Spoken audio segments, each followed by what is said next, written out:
Bueno, continuando con las cápsulas de este webinar, les voy a presentar un pequeño resumen de lo que es el síndrome post-COVID. Mi nombre es Boris Rebollo, soy médico adjunto del Servicio de Enfermedades Infecciosas del Hospital Germán Trias y Pujol y también soy investigador en el instituto, en la Fundación Gita contra la SIDA. Antes de empezar a hablar de todo lo que es el síndrome post-COVID, quiero presentarles el caso clínico de una paciente que acudió a consultas en nuestro hospital de día de infecciosas. Es el caso de una paciente de 43 años que no fuma, que no bebe alcohol.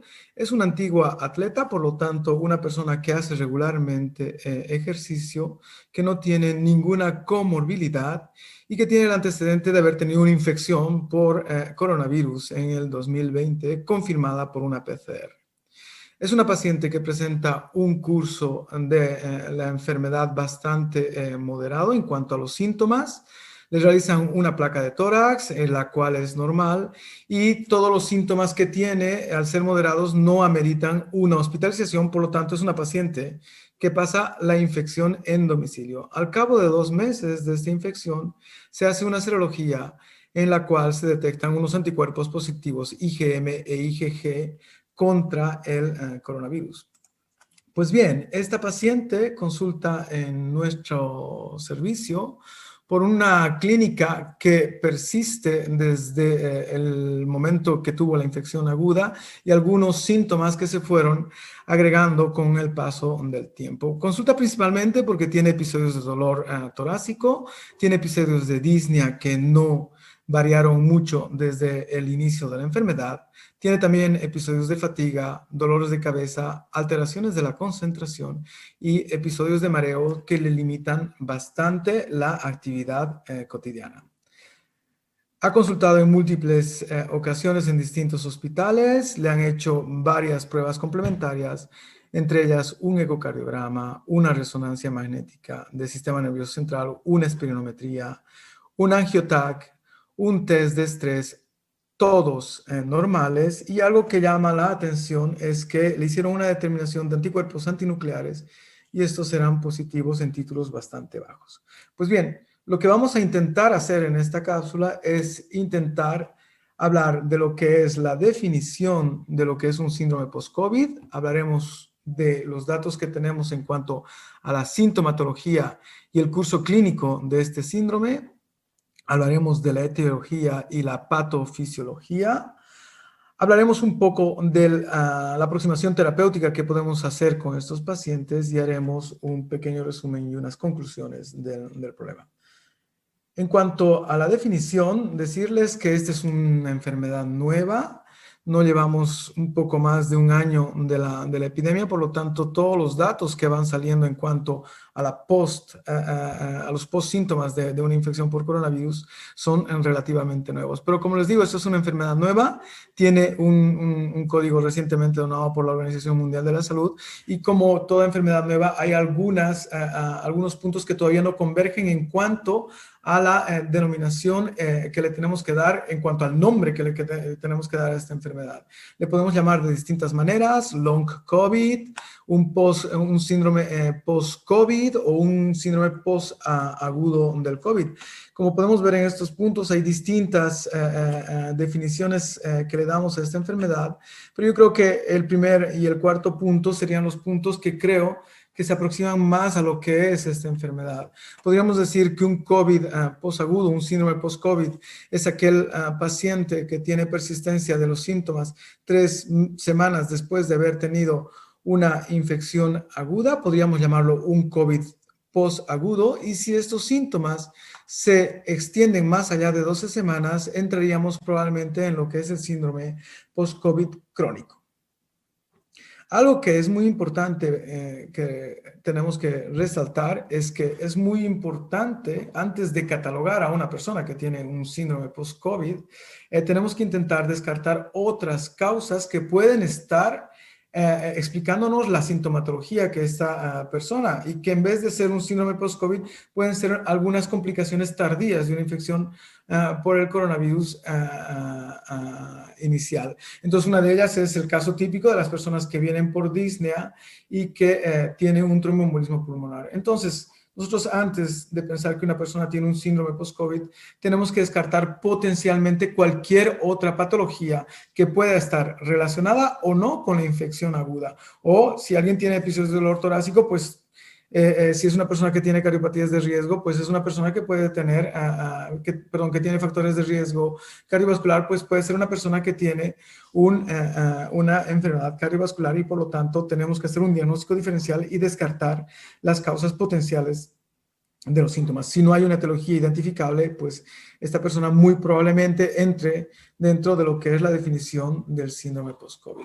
Como podemos ver en esta encuesta realizada por el colegio, por la Sociedad Española de Médicos Generales y de Familia, en unas encuestas que realizaron a un poco más de 1.834 pacientes, las personas que referían tener síntomas relacionados con una enfermedad confirmada o muy sugestiva de COVID pasada estaban principalmente entre los 36 y los 50 años. Como podemos ver, la mitad de las personas que refieren algún síntoma relativo a un COVID tienen esta edad.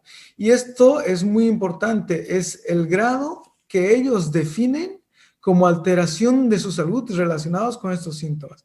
Y como pueden ver, la media es bastante alta y el número de personas que lo refieren por encima de 6 es bastante alto. Por lo tanto, es una enfermedad que potencialmente está causando una alteración de la vida cotidiana de los pacientes que la sufren.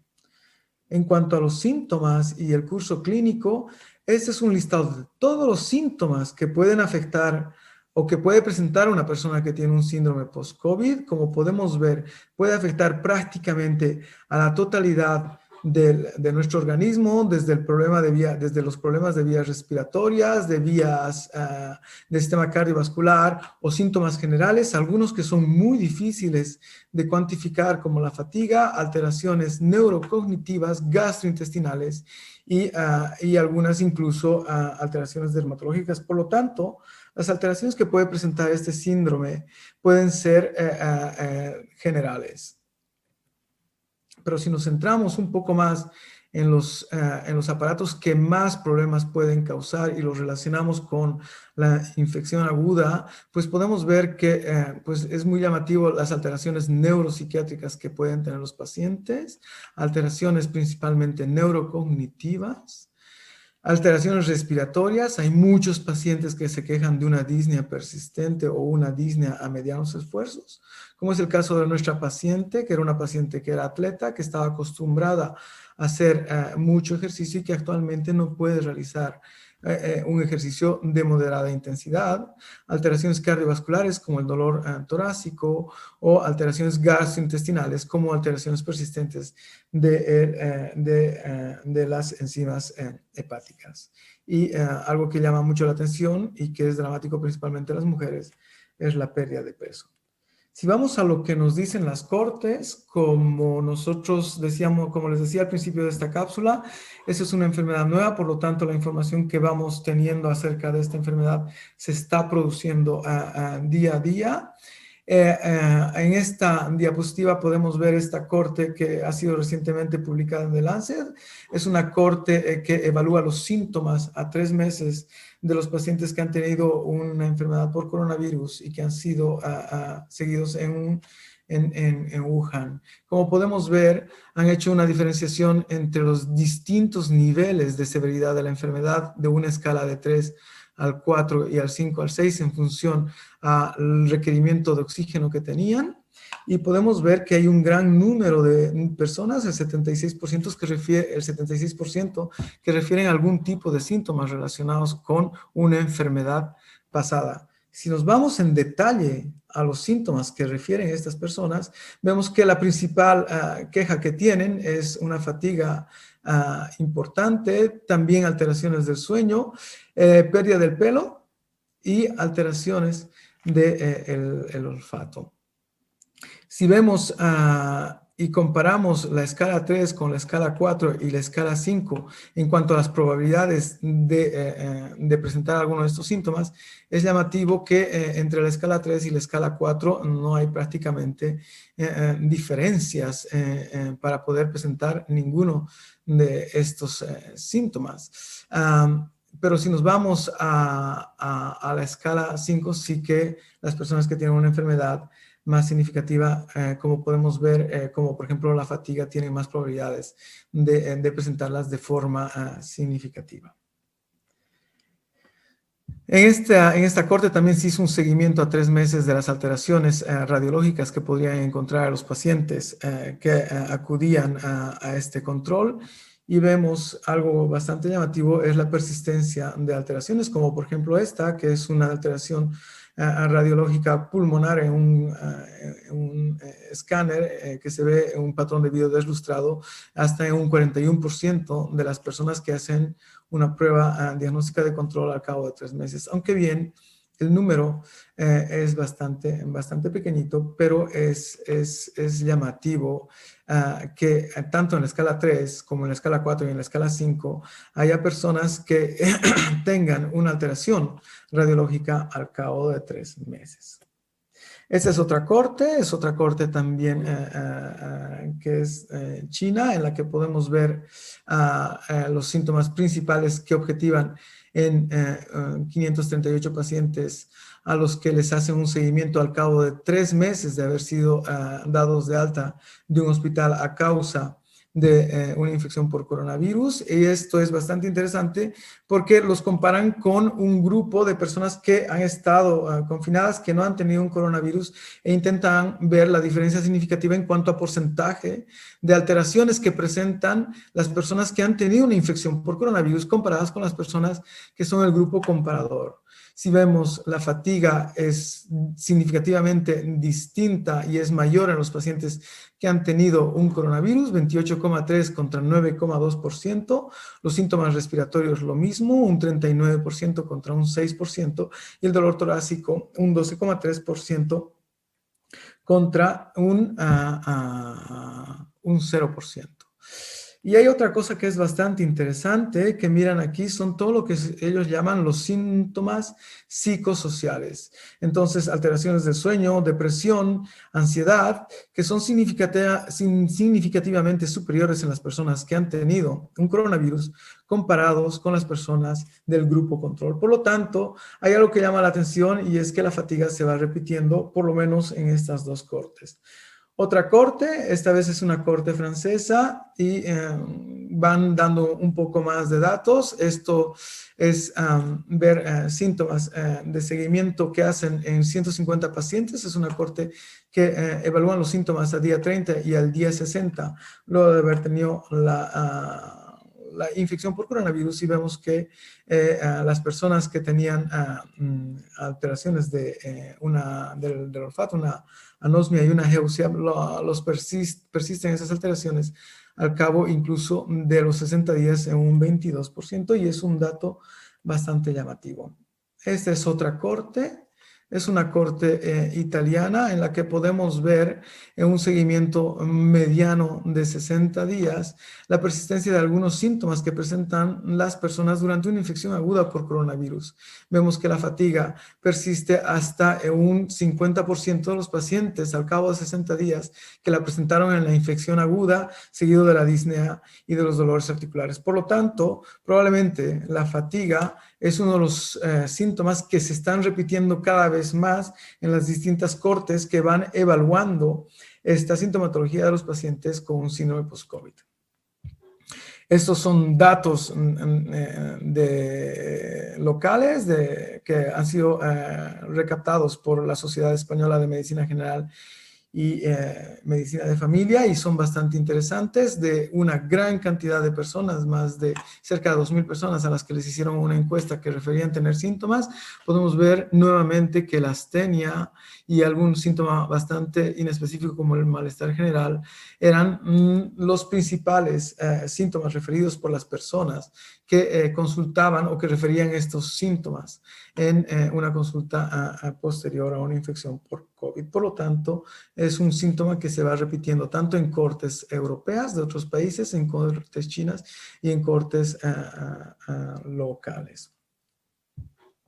Esta es una corte norteamericana, un poco más de lo mismo, pero hay algo que llama muchísimo la atención en esta corte, es por ejemplo que en ellos ven todo lo que es la evolución de los pacientes que han salido de alta de una infección por COVID a los 60 días y vemos los porcentajes de pacientes que tienen una mortalidad y que es del 6,7%. Estos son pacientes que han sido dados de alta y que terminan muriéndose al cabo de 60 días y es un 6,7%.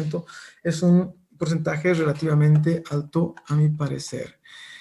Algo que llama mucho la atención es que esta corte va un poco más allá de lo que son los síntomas y evalúa todo lo que es el impacto emocional y sobre todo también, bueno, tal vez al ser una sociedad un poco distinta a la europea, ve el impacto financiero que ha tenido esta epidemia y esta infección en estas personas y vemos el porcentaje bastante alto de afectación emocional que tienen las personas que han tenido una infección por coronavirus y también algo que es muy llamativo y es el impacto económico que tiene esta enfermedad a posteriori en estos pacientes. También hay otros casos que reportan episodios de psicosis con sintomatología severa en pacientes con un post-COVID. Esta es una noticia del New York Times y este doctor pues fue uno de los psiquiatras que los trató y lastimosamente no he encontrado la publicación que haga referencia a estos casos, pero bueno, es algo que también llama mucho la atención. Bueno, si continuamos con la agenda, luego de hablar de los síntomas, me gustaría hacer una aproximación a lo que puede ser la etiología. Como les digo, esta es una enfermedad nueva y por lo tanto en muchas afirmaciones no podemos ser concluyentes, pero podemos intentar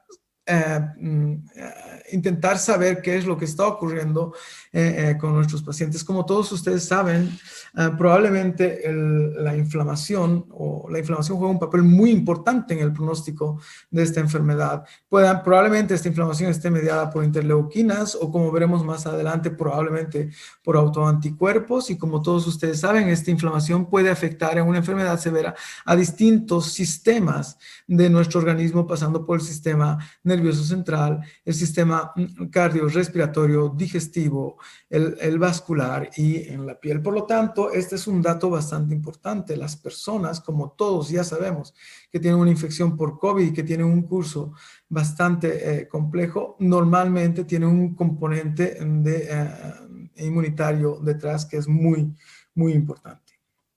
Este es el caso de esta corte prospectiva alemana, en el que siguieron a pacientes que habían tenido una infección por COVID y ven que el 60% de los pacientes tienen algún tipo de alteración cardiológica al cabo de una media de 71 días de seguimiento post-COVID. Como podemos ver en esta imagen, esta afectación cardiológica se puede manifestar por medio de una captación, una resonancia magnética a nivel del pericardio y como es el caso de este paciente, si hacemos una biopsia de estos pacientes, lo que vemos es un importante componente inflamatorio con una infiltración linfocitaria a nivel del miocardio y un edema celular. Entonces, probablemente, nuevamente, el patrón inflamatorio tenga mucho que ver con la enfermedad posterior a una infección aguda por COVID. Y algo que llama la atención es que en estos pacientes,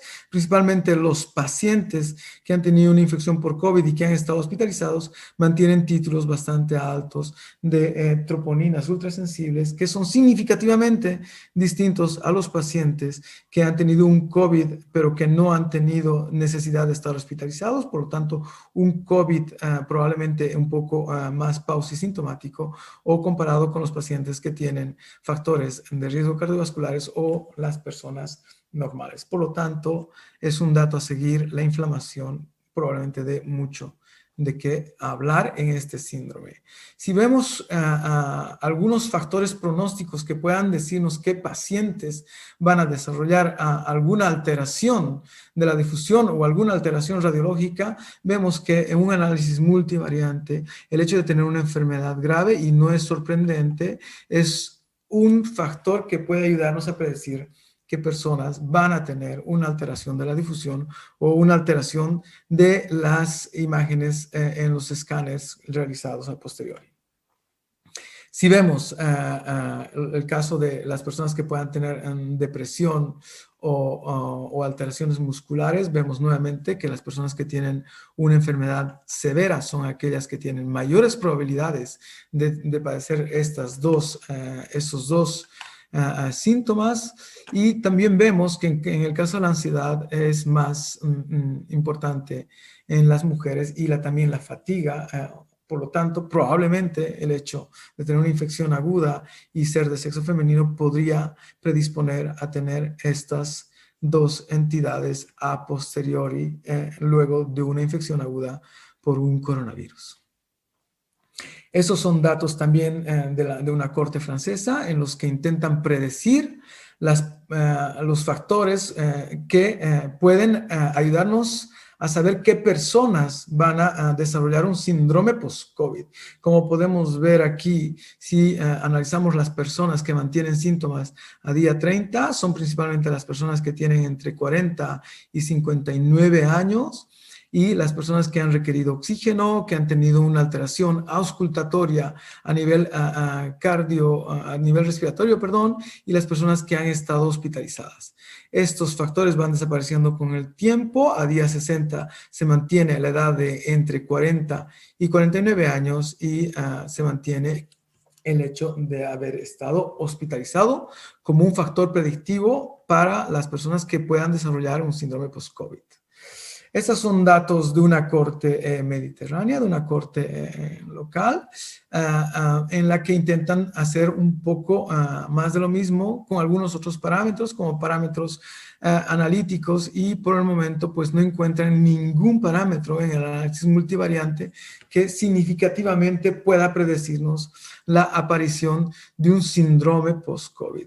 Si hacemos un análisis de los subgrupos, vemos que las personas que han tenido una neumonía severa y que han tenido una afectación pulmonar importante de más del 50% de los pulmones en las placas de tórax, sí que pueden tener alguna predisposición a tener un síndrome post-COVID, pero probablemente este dato sea algo que sea lógico. Las personas que tienen una enfermedad más grave pues van a tener más tiempo, van a necesitar más tiempo para poder recuperarse.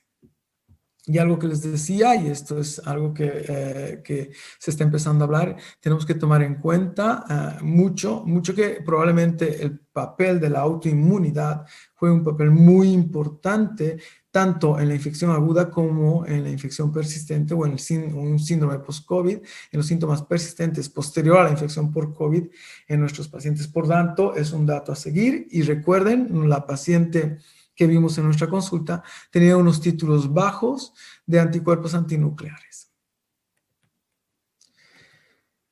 Si vamos a todo lo que es la aproximación terapéutica de estos pacientes, por el momento la mayor parte de la aproximación yo creo que tiene que ser multidisciplinaria. No solo son infectólogos o médicos internistas que tienen que llevar a estos pacientes, sino que tiene que ser un equipo multidisciplinario en el que participen neumólogos, cardiólogos, psiquiatras, psicólogos y también nutricionistas. Por lo tanto, es una alteración que no requiere el seguimiento por un solo profesional, sino requiere un seguimiento multidisciplinario. Lo que no sabemos es cuánto tiempo puede durar este síndrome, por lo tanto, no tiene una data de caducidad a día de hoy. En resumen, estos son los puntos que quisiera tomar en cuenta a manera de recados para la casa. Hay que tener en cuenta que esta enfermedad, el síndrome post-COVID, es una enfermedad nueva, que no tiene un consenso en cuanto a la definición de esta. pero que probablemente el consenso o la definición más adecuada sea el hecho de que una persona que ha tenido una infección por COVID tenga síntomas que persisten más allá de las 12 semanas luego de haber tenido este síndrome, esta infección aguda por el COVID. La incidencia, la historia natural y la etiología de los síntomas por el momento no son conocidos de este síndrome. Hay muchos datos que están en desarrollo y que los esperamos con muchas ansias.